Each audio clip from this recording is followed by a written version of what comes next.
안녕하세요. 열정과학의 열쌤입니다.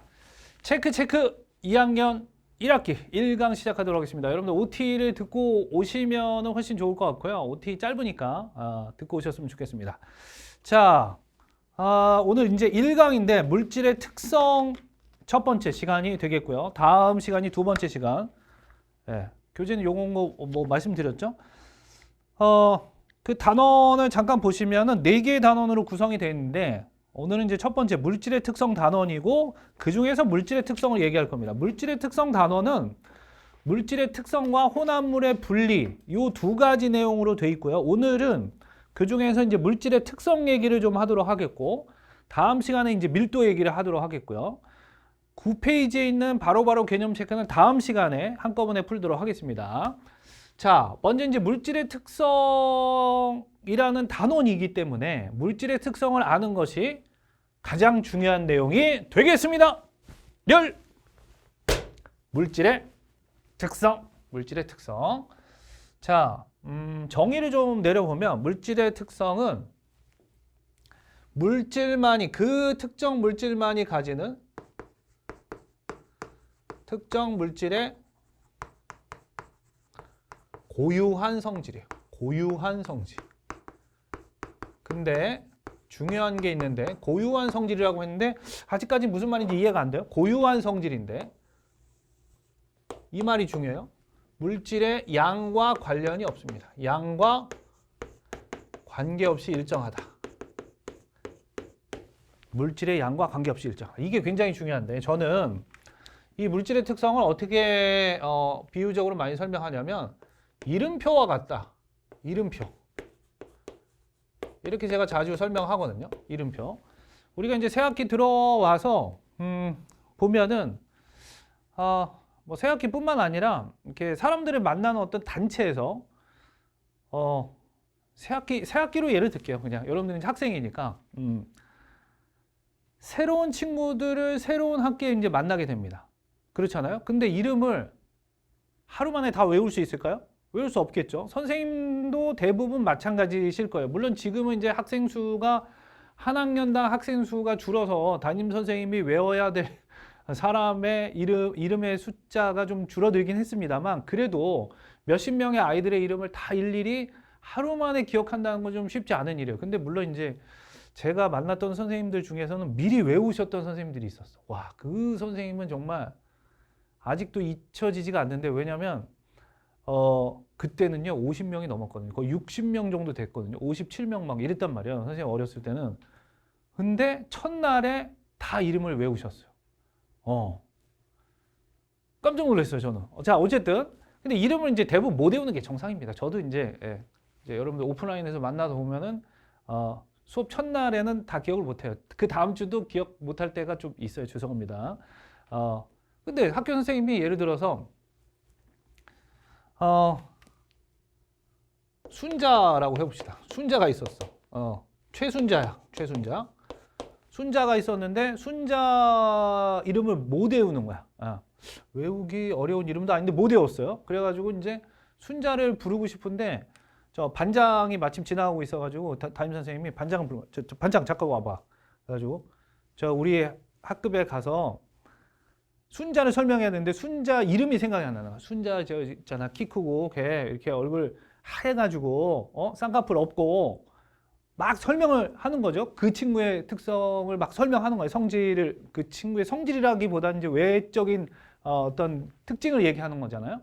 그러면은 이제 반장이 듣고서는 반장도 이제 이름을 잘 못 외워. 아, 걔요, 걔. 네, 알겠습니다. 해가지고 이 친구를 데리고 왔는데 다음번에 부를 때 어떻게 불렀냐면 순자 좀 오라고 해. 그러면 끝나잖아요. 그러면 끝나지 않습니까? 순자는 이 반에 물론 이제 동명이인이 있을 수도 있지만 없다라고 해봅시다. 동명이인이 없다면 순자는 오직 그 반에 오직 그 하나의 고유한 명칭이죠. 최순자 하면은 딱 그 친구를 얘기하는 거잖아요. 그죠? 그런 것처럼 물질의 특성도 이거 하면은 그게 물질의 특성이 되는 거예요. 자, 예를 들어 볼게요. 한번 대표적인 예를 들기 전에 그럼 그런 게 뭐가 있냐? 어떤 물질의 끓는 점이 물론 이제 일기압 기준으로 해서 100도씨래요. 100도씨의 끓는 점인 물질이 무엇이냐 하면 물밖에 없습니다. 물. 네, 딱 이렇게 나오는 거예요. 마치 최순자 나오는 것처럼 100도씨 하면 물. 양하고는 관계가 없어요. 양이 많던 적던 생각해 보세요. 라면물을 한 명만 먹을 라면물 끓일 때랑 10명이 먹은 라면물을 끓일 때 양이 다르잖아요. 그러면 10명이 먹을 라면물은 1000도에서 끓나요? 물이 1000도가 돼야 끓어올라요? 그렇지 않잖아요. 물이 100도가 돼야 끓어오릅니다. 다만 양이 많으면 무슨 일이 벌어지냐면 천천히 끓게 되겠죠. 이건 끓는 점 할 때 다시 얘기할게요. 자, 그럼 이런 물질의 특성이 뭐가 있냐면 물질의 특성이 겉보기 성질이라는 게 있습니다. 겉보기 성질. 일단 써놓고 시작하겠습니다. 겉보기 성질. 그리고 겉보기 성질보다는 뭐가 더 중요하냐면 다음 시간에 배울 밀도, 다음 시간에 배울 그 다음 시간에 배울 용해도, 그 다음에 배울 끓는 점, 녹는 점, 어는 점이요. 끓는 점, 녹는 점, 어는 점. 끓는 점, 녹는 점까지만 쓸게요. 사실 이 밀도, 용해도, 끓는 점이 제일 중요합니다. 겉보기 성질은 그렇게 중요하지 않은데 겉보기 성질이 뭐냐면 인간의 오감 중에서 청각을 제외한 나머지 감각기관을 통해서 확인할 수 있는 거예요. 시각으로는 우리가 색깔을 볼 수 있습니다. 또 결정형 뭐 이런 것도 있어요. 결정형. 예를 들면 소금, 굵은 소금 있잖아요. 소금의 결정형은 육면체 모양입니다. 소금을 확대해 보면 이렇게 생겼어요. 물론 이제 육면체가 조금 이렇게 옆으로 퍼진 육면체도 있고 약간 길쭉한 육면체도 있을 수 있죠. 근데 소금은 육면체란 말이에요. 결정형, 눈으로 보는 거죠. 확대해서 보든 물론 이제 눈이 좋으면 그게 그냥 봐도 이제 이게 이제 네모나구나 이렇게 느껴질 수 있는데 확대해서 보면 더 잘 보이긴 하겠지만 어쨌든 인간의 시각을 이용한 거죠. 그 다음에 냄새. 냄새로 알아볼 수 있겠죠. 이거는 분명히 트러플을 넣었어. 내가 좋아하는 이게 트러플 비빔국수, 저 3스타 셰프가 만들어준 거야. 이렇게. 이런 게 알 수 있잖아요. 바로 냄새로 알 수 있잖아요. 그죠?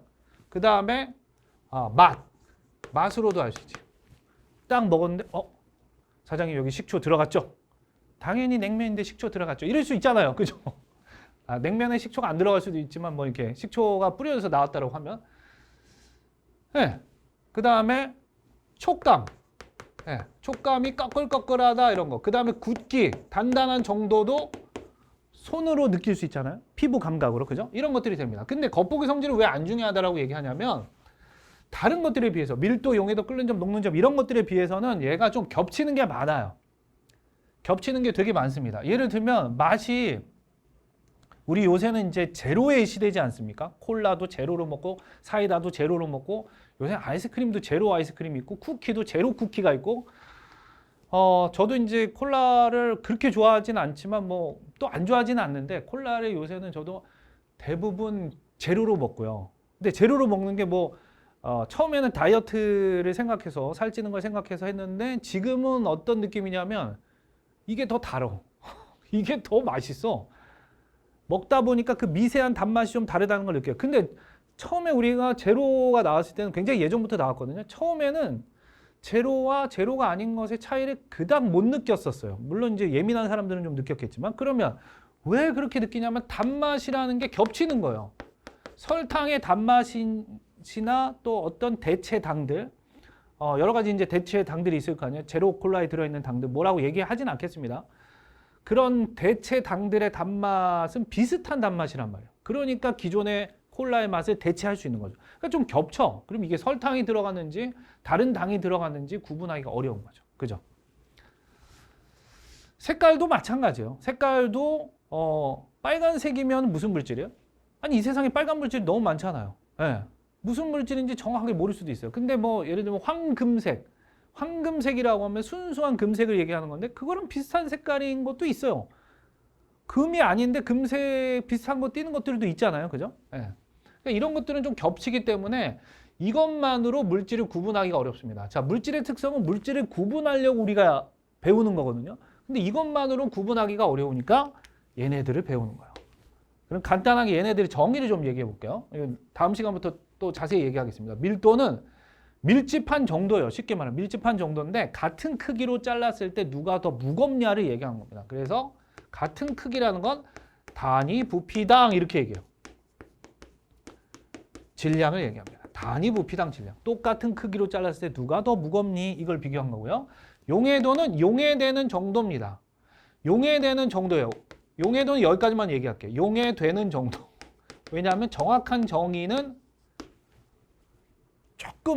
조금 길기 때문에 오늘은 여기까지만 얘기하고, 끓는 점은 끓을 때, 즉 기화되는 거죠. 액체가 기체가 될 때, 기화될 때 일정하게 유지되는 온도예요.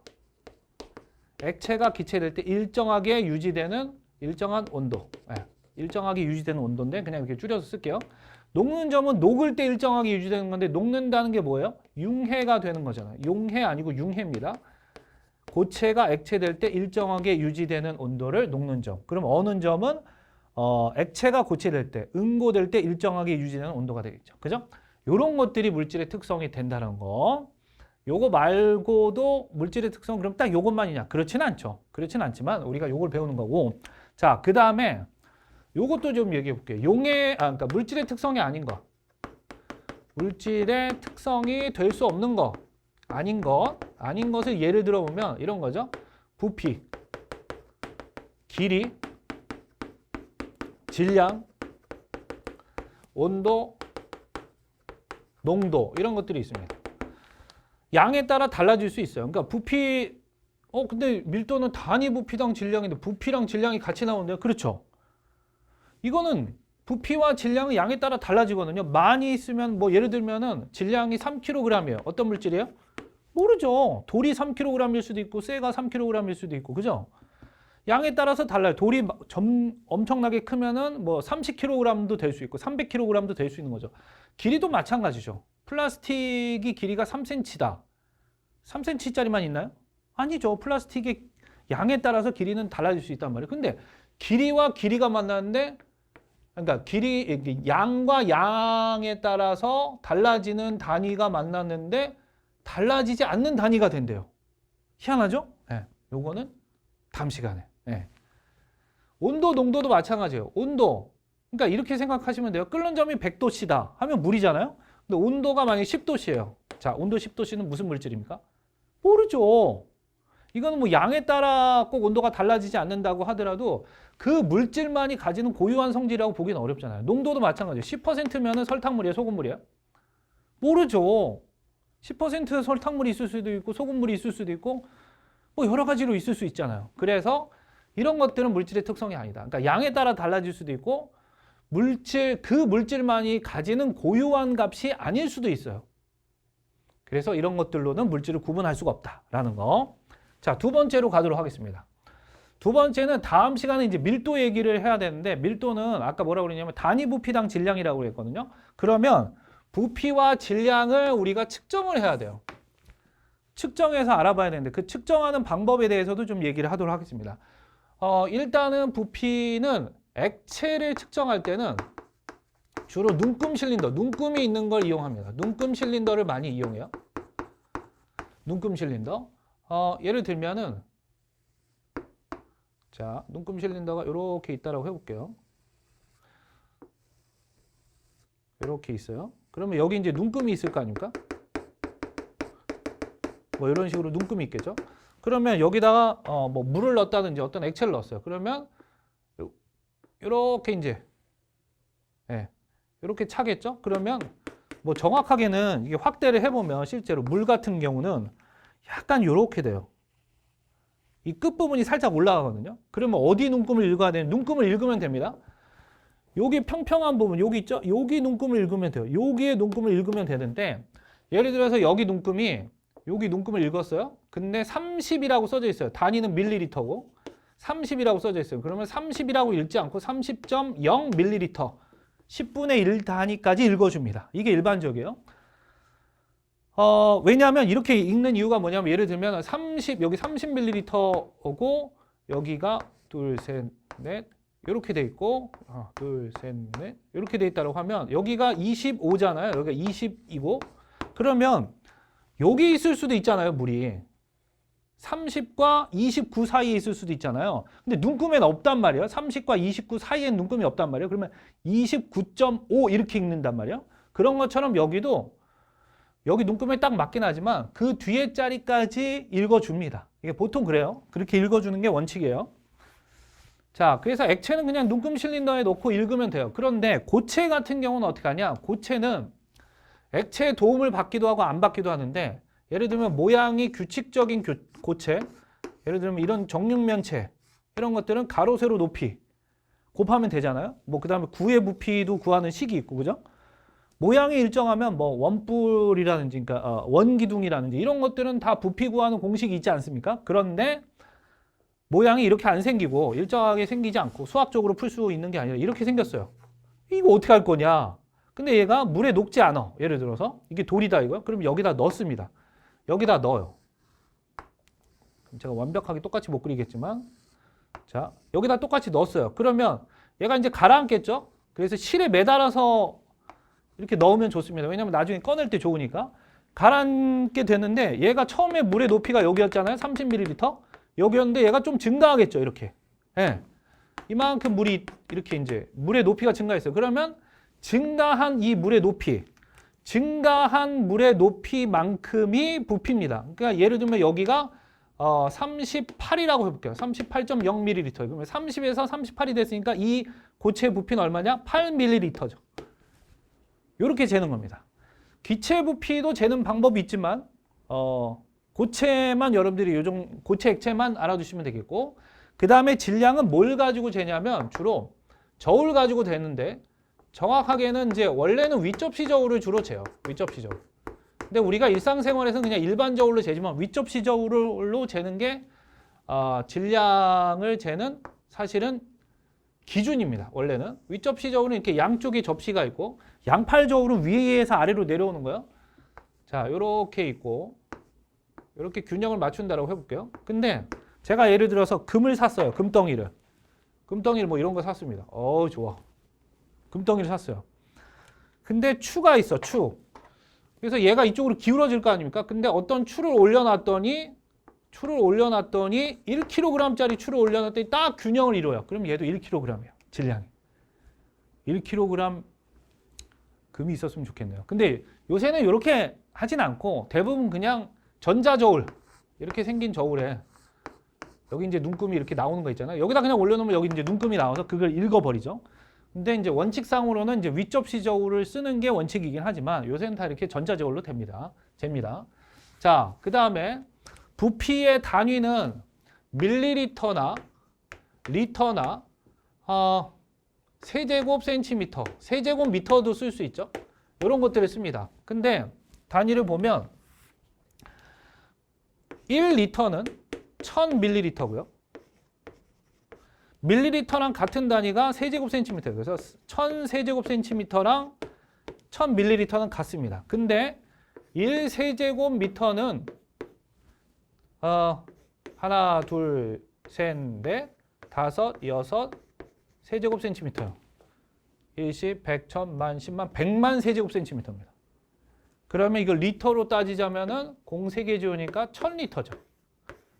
1세제곱 미터는. 왜 그러냐면 100cm가 1m잖아요. 근데 센티미터를 3번 곱해야 되는 거 아닙니까? 그러면 3제곱하면 100, 이걸 3제곱하면 00, 0이 6개 되는 거죠. 뭐 이게 중요한 건 아닙니다, 여러분들. 그 다음에 질량을 재는 단위는 그램 또는 킬로그램. 킬로그램이 1000배 항상 큰 숫자예요. 그래서 1kg이 1000g이다. 1g이 1000mg이에요. 뭐 1000mg까지 뭐 우리가 뭐 쓸 경우는 거의 없습니다. 그래서 주로 우리가 쓸 단위는 그램, 밀리리터, 어디 있어? 밀리리터, 세제곱 센티미터. 밀리리터랑 세제곱 센티미터는 같다. 이 정도만 기억을 해주시면 되겠습니다. 자, 오늘은 여기까지 하겠습니다. 오늘 여기까지 하고요. 다음 시간에 이제 밀도. 밀도에 대한 얘기가 좀 할 게 좀 있습니다, 여러분들. 문제도 다음 시간에 한꺼번에 9페이지에 있는 문제도 풀어보도록 하겠습니다. 항상 복습은 기본이에요, 여러분들. 복습은 기본이고 예습은 안 하셔도 됩니다. 근데 복습은 언제 해야 되냐면 강의 끝나고 다음 강의 하기 전에 2번은 꼭 해주셔야 돼요. 짧게라도. 아셨죠? 자, 여기까지 하고요. 다음 시간에 더 좋은 모습으로 만나 뵙도록 하겠습니다. 지금까지 체크 과학의 열심이었습니다. 고맙습니다.